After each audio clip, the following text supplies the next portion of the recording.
Los libros de los reyes. Nombre y presentación.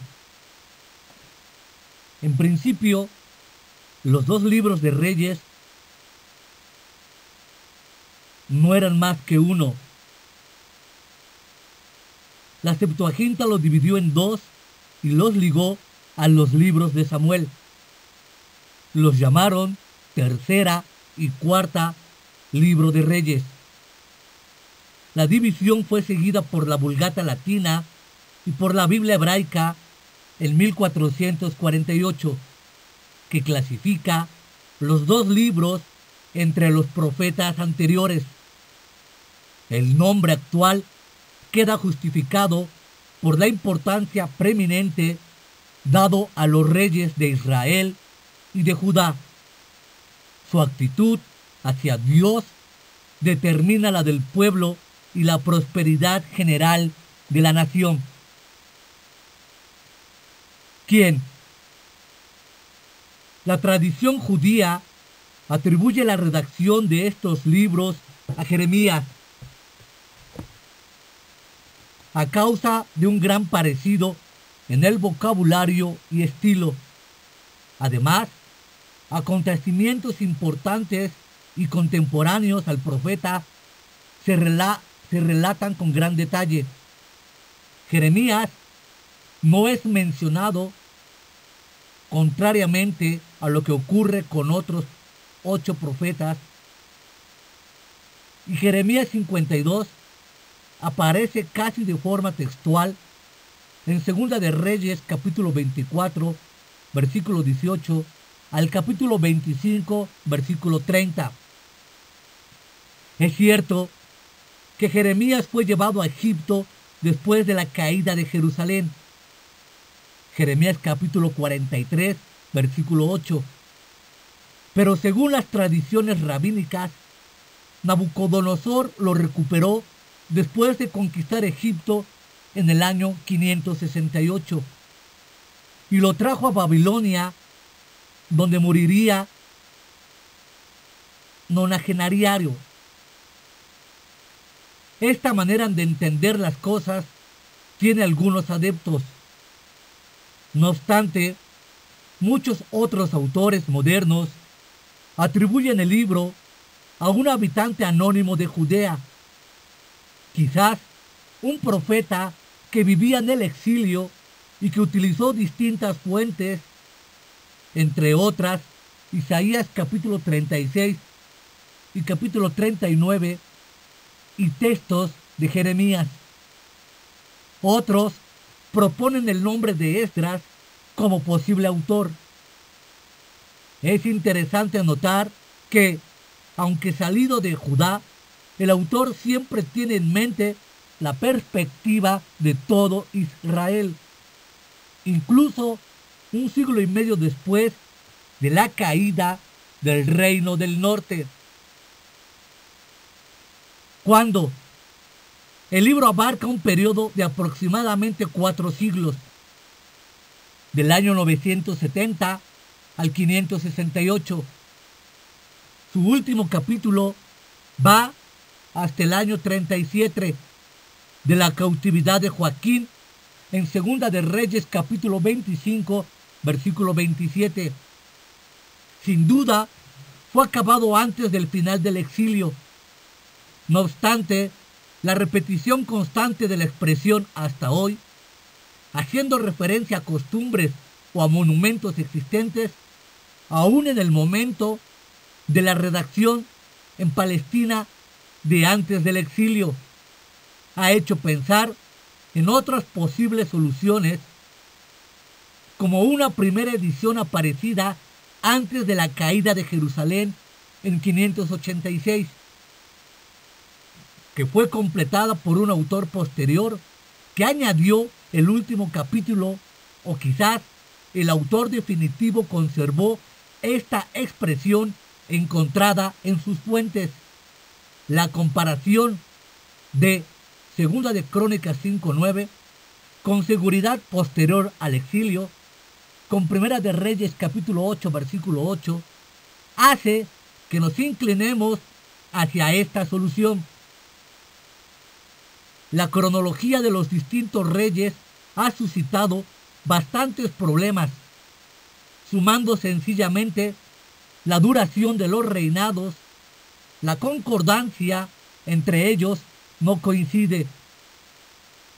La dificultad ha sido resuelta por el hecho de que el antiguo y el nuevo rey a menudo reinaban juntos durante cierto periodo de tiempo.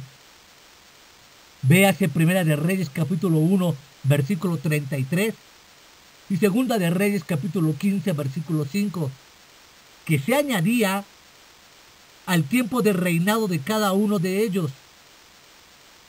Estas corregencias ocurrieron al menos 7 veces en Israel y en Judá.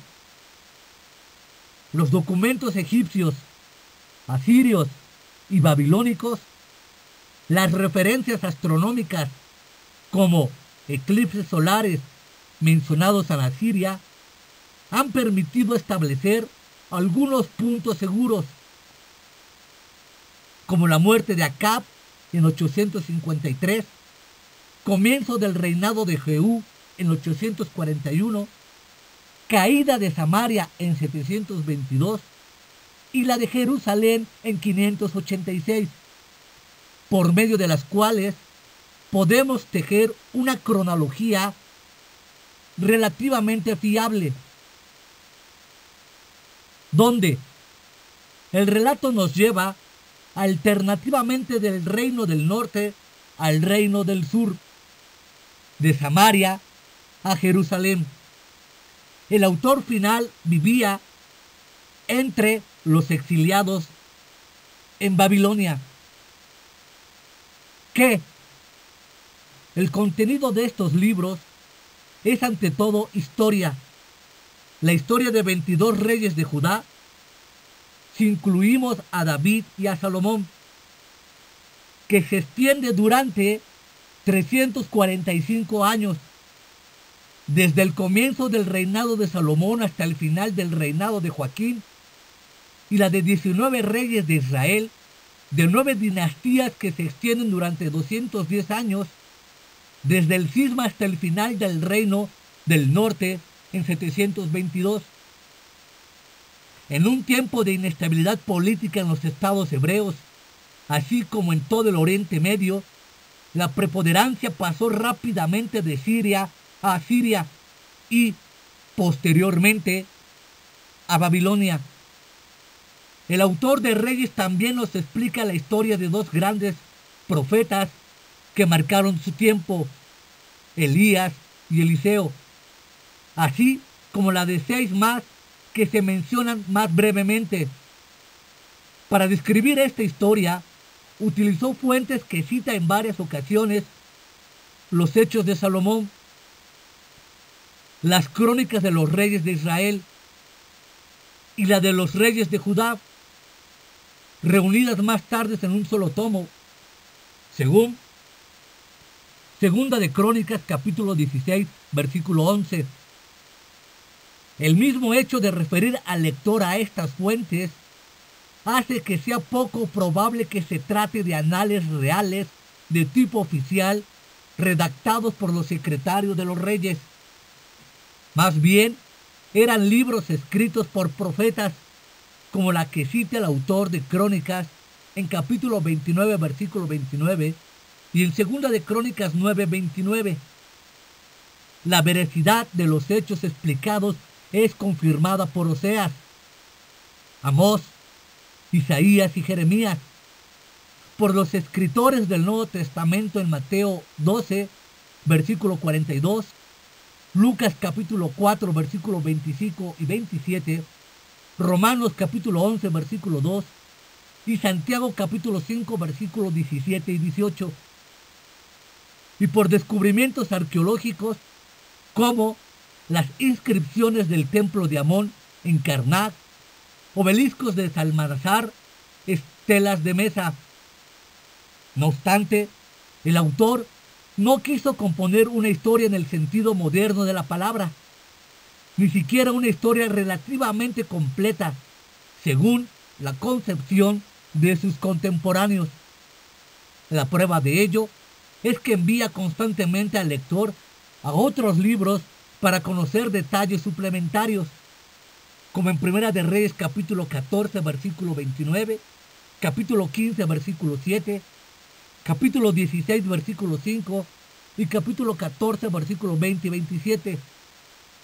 Algunos reinados importantes desde el punto de vista político, como Omri, Jeroboam, segundo, son resumidos en pocos versículos. Otros, que no han dejado huella en la historia mundial profana, se describen con mucho lujo de detalles. No es por casualidad que estos libros fueran colocados por los judíos entre los profetas. ¿Por qué?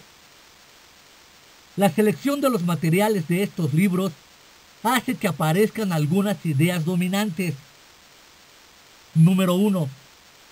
La aparición de casi todos los reyes viene dada por una frase lapidaria: hizo lo recto, o por el contrario, hizo lo malo a los ojos de Yahvé. Esta expresión aparece 34 veces. Cuando un rey recibe una apreciación favorable, cuando obedece los mandamientos de Yahvé, cuando gobierna a su pueblo con sabiduría y justicia, cuando le sirve y favorece al culto al Dios único en la ciudad que Yahvé ha escogido y en el templo edificado en su honor. El rey es condenado cuando sirve a los ídolos y favorece los lugares altos, donde se mantiene un culto mitigado, cuando oprime al pueblo, persigue a los profetas y se compromete en acciones militares sin preguntarse si son parte de la voluntad de Dios. Los buenos reyes siguen los pasos de David. Los malos, los de Jeroboam, que arrastró la población del reino del norte a una idolatría profunda y oscura. 2. La obediencia a la ley conlleva la prosperidad. Por el contrario, la desobediencia conlleva consigo la desgracia, la derrota y finalmente la cautividad. Los exiliados en Babilonia debían preguntarse la razón por la cual estaban allí. ¿Qué era lo que habían provocado este infortunio? El libro contesta su pregunta. La caída del reino del norte y la caída del reino del sur era la consecuencia inevitable de las repetidas infidelidades que provocaron el declive progresivo de ambos reinos. En otras palabras, su gran pecado. Los reyes dieron mal ejemplo y todos sus súbditos, o casi todos, le siguieron. Algunos monarcas intentaron volver al buen camino, como Ezequías y Josías, pero sus reformas no tuvieron futuro. La enfermedad que sufría el pueblo era tan avanzada que difícilmente un resurgir momentáneo podría cambiar la situación. 3. A pesar de las numerosas desobediencias e infidelidades del pueblo, Dios permaneció fiel al pacto que había establecido con él y con la dinastía de David. Seguía enviando sin cesar profetas que exhortaban y advertían a Israel y a Judá de parte suya. Dios sigue siendo el Señor de la historia. Su plan y sus promesas se llevan a cabo de manera infalible. Sus mensajeros, los profetas, intervenían en plano político, militar y en lo moral y religioso.